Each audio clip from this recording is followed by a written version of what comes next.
An entitled couple refuses to pay me for my entire time babysitting after their baby fell asleep within 20 minutes of me being there, as they claim that I didn't do any work for the 4 hours I was there, and that according to them, I shouldn't get my full pay. And so right now, I'm honestly feeling very jaded, and I'm honestly not sure what to do. Here's what's going on. Also, this story came from the Am I the Jerk subreddit, so please check out the link in the description if you would like to submit your own story, because it very easily could be featured on the podcast. Let's get started. I'm a 19-year-old female, and I babysit occasionally for a couple in my neighborhood. Now, they are nice and the kid is sweet, so it's usually just an easy gig. Last weekend, they asked if I could watch their 2-year-old from 6 o'clock p.m. until 10 o'clock p.m. while they went out to dinner with friends. Now, I agreed on the usual rate and I showed up at 6 o'clock. Well, by 6:20, the baby was already passed out in my arms after a bottle and a quick cuddle. I laid her in her crib and I didn't hear a peep the rest of the night. Literally just sat on the couch scrolling my phone for almost 4 hours and checked the baby monitor a few times, and that was pretty much it. They then came home at around 9:45 and they were surprised the baby had been asleep almost the entire time. That was when the husband half-jokingly said, "Dang, maybe we should just pay you for like 20 minutes of work." And when he said that, the wife laughed. Now, I laughed too at first, thinking it was just a joke, but then they handed me cash for 1 hour and said, "Honestly, we feel weird paying full price when you didn't really do anything." But I told them I still came over and they still had their night out, and part of babysitting is just being there in case the baby wakes up. But they didn't budge. They said they'd make it up to me next time, but I left feeling kind of taken advantage of. I didn't argue further because I didn't want to cause a scene. When I vented to my sister, she said they were being cheap and I was totally right to expect full pay. So seriously, I need to know, am I the jerk for expecting full pay even though the baby was asleep almost the entire time? Because right now I don't know what to do.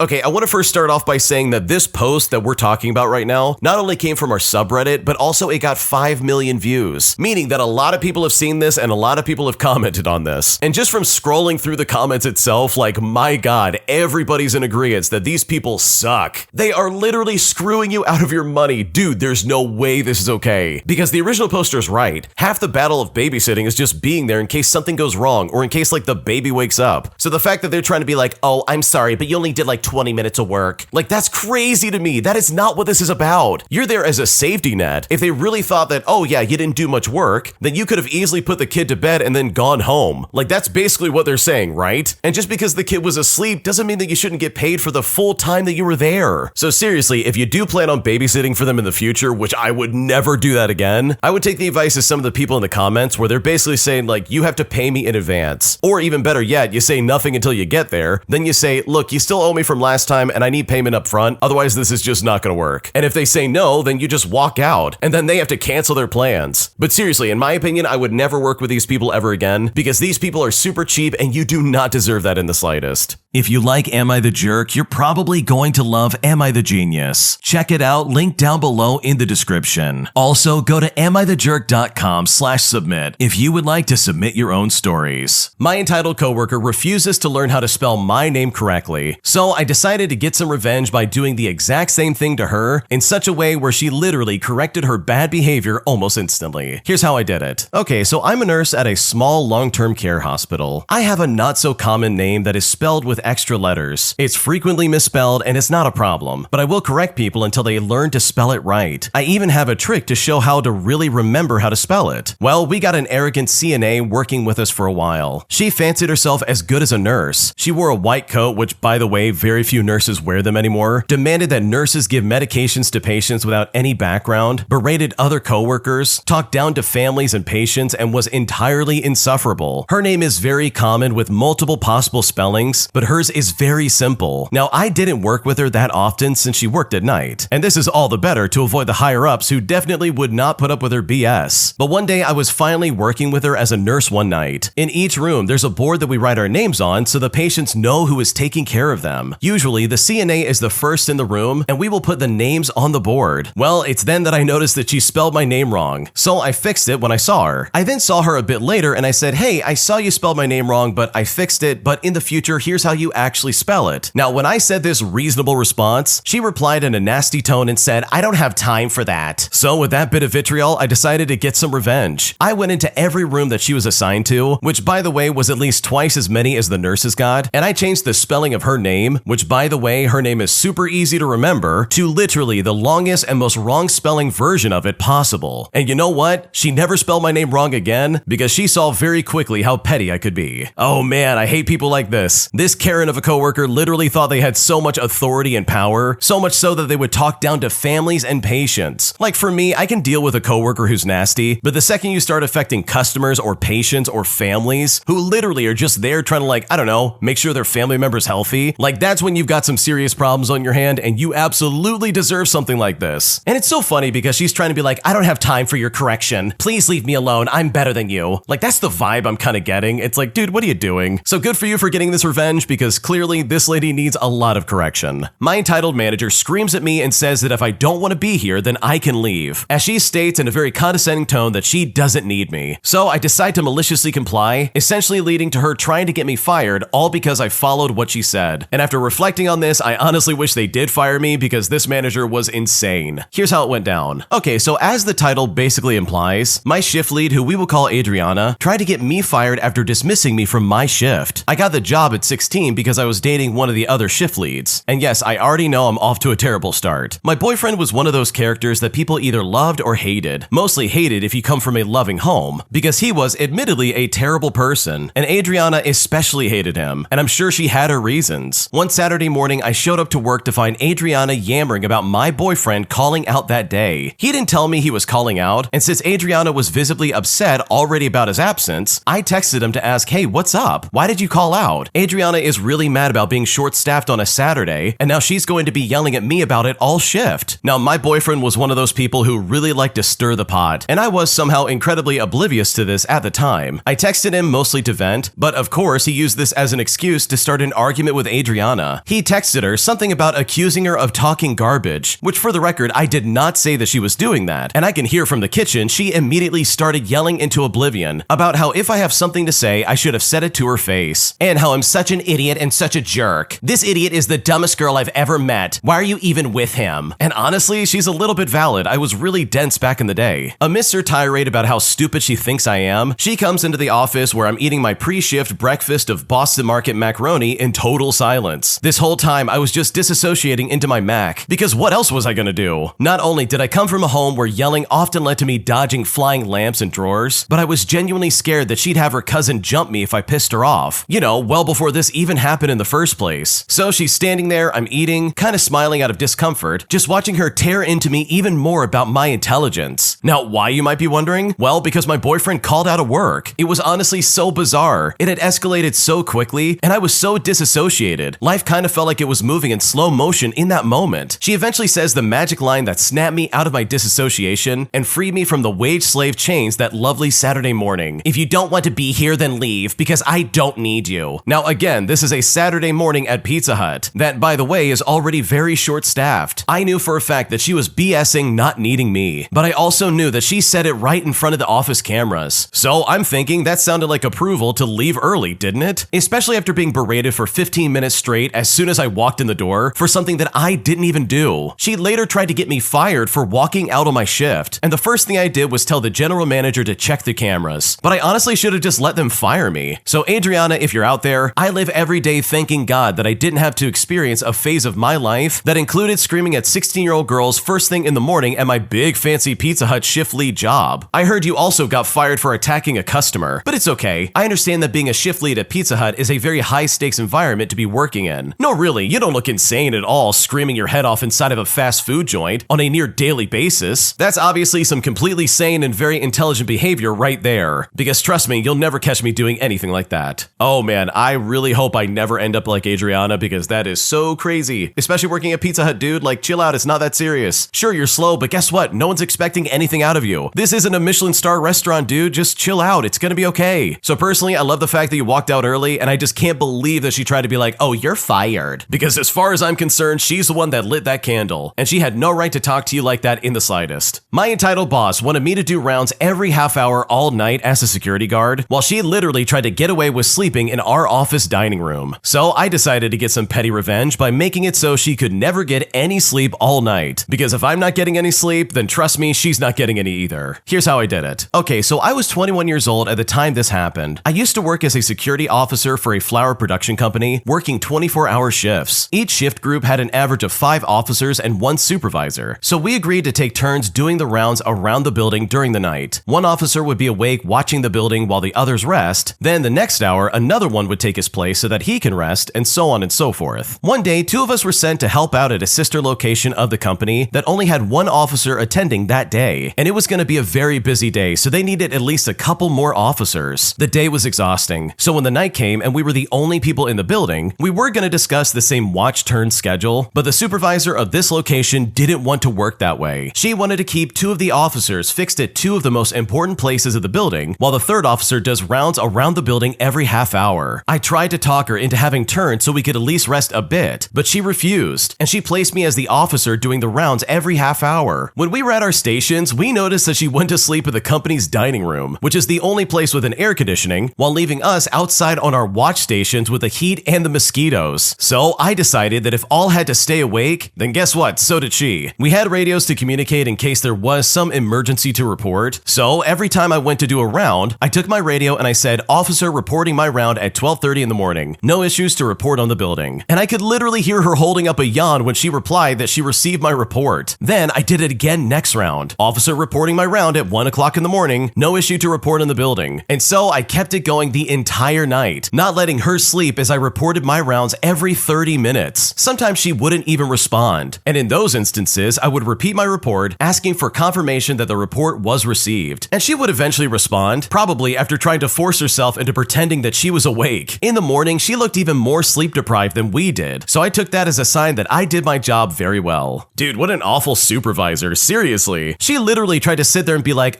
you guys go sit at your station to do the rounds. I'll be in the dining room standing guard just to make sure nobody comes in here. See you later. It's like, dude, there's literally a way we can solve this where everyone can get some sleep and not be completely exhausted. Like, what's going on right now? That's so dumb. So yeah, your boss sucked, but I love the way you got some revenge, because I am right there with you. If you have to stay awake, then she absolutely has to as well. My friend came up to my store while I was working, dressed up as a plague doctor, entertaining and shocking pretty much everybody, except for one customer who was frightened at the sight of him. Here's what went down. So I have a friend who likes to occasionally cosplay as historical figures in public. We're talking stuff like Templar Knights or plague doctors. One day while I was working, he decided to show up at the grocery store that I worked at dressed as a plague doctor while he grabbed some groceries. Because there's a huge window at the front where the tills are, I had seen him outside walking in and was already thinking to myself, oh, I wonder how this is gonna go. He came inside and started walking around to find the things he was looking to buy. Now, I tried to focus on the grocery orders that I was ringing through, but I kept glancing around every now and then between each one to see where he was. He also knew that I was working that day, so he came to my till when he was all done. I talked to him for a bit while I scanned his groceries through, joking with him that I didn't think that plague doctors ate whatever he was buying. Some other customers who were lining up behind him or passing by looked at him, and a couple of them also made some friendly remarks as well. After he left though, I had a whole bunch of people asking me all about him. I wasn't embarrassed by it, and I was happy to explain that he is my friend. Finally, when the store quieted down a bit, I had a coworker of mine come over and say, "So did you ask him all the burning questions?" I replied to him, "Listen, I don't have to. He's my friend, and this is not the first time he's done something like that." Then my coworker told me that apparently my friend had scared the crap out of a customer while he was shopping. The customer was down an aisle, grabbing some stuff off the shelf, when they turned around and saw my friend standing there, and they had no idea what to do. Well, my coworker and I laughed about that for a little while, and I explained to her about all the other times he has cosplayed like that out in public. And you know what? There was absolutely no judgment from anyone. Overall though, it made my day and a lot of other people's days a little bit brighter, aside from that one person who got scared. And I'm certain that will probably happen again in the future. Dude, I wish I was this brave to like go cosplay in like public or something like that. I've always been jealous of people who can do this because I just would be way too embarrassed, especially if this wasn't like a convention or some kind of like event going on. To just do that in public, like that takes a crazy amount of bravery. So in my opinion, I think the original poster is friends with the right kind of people. This next story came from the Am I the Jerk subreddit. If you'd like to submit your own stories, then check out the link in the description. Am I the jerk for not wanting to go back to my mom's house after she and the rest of my siblings treated me like absolute garbage? Here's what happened. Okay, so I'm a 15-year-old male and I recently moved in with my dad, and now my mom and siblings are making me feel like I'm the villain for it. I don't really know how to feel anymore, so I figured I would ask here. Growing Growing up, I was always kind of the odd one out. My brother is 23 and my sister's 20, and they both are very loud, they're outgoing, and honestly pretty mean sometimes. I've always been quieter. I like drawing, playing video games, and just keeping to myself in general. I didn't really fit into their whole dynamic, and I guess they noticed. My siblings constantly made fun of me for how I talked, what I wore, the fact that I didn't have many friends. They would go through my stuff, steal things, read my messages out loud, and just never stop. I tried to tell my mom, but she always said I was too sensitive